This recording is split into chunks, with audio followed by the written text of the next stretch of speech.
Mohanavani Telugu podcast YouTube ఛానల్కు స్వాగతం. ఈరోజు నేను శివానంద లహరిలోని 85వ శ్లోకంతో భావంతో మీ ముందుకొస్తున్నాను. నా పేరు వాడ్రేవు ఉమా కామేశ్వరి.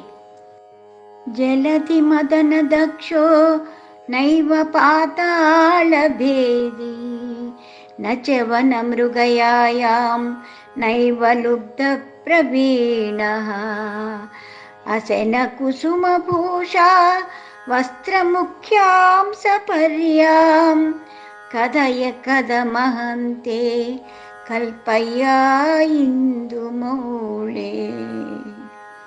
ఓ సోమశేఖర, సాగరాన్ని మధించడానికి కానీ పాతాళాన్ని భేదించడానికి కానీ నాకు సామర్థ్యం లేదు.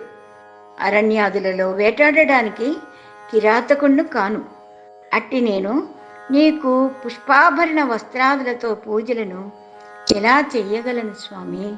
జలధి మదింపజాలను రసాతలముంజొరలేను వేట జీవులను వధించు నేర్పుగలబోయెనుగాను విశాసనంబునున్ తలకు శశాంకసూనము తథాగత పన్నగ భూషణాదులావల గజ చర్మ వస్త్రము సపర్యలకై సమకూర్చుటెట్లగున్. తెలుగులో ఈ శ్లోకమును రాసిన వారు నరసింహదేవర ఉమామహేశ్వర శాస్త్రి గారు. మోహనవాణి తెలుగు పోడ్కాస్ట్ ఛానల్ని లైక్, షేర్, సబ్స్క్రైబ్ చేయండి. ప్రక్కనున్న గంటను మ్రోగించండి.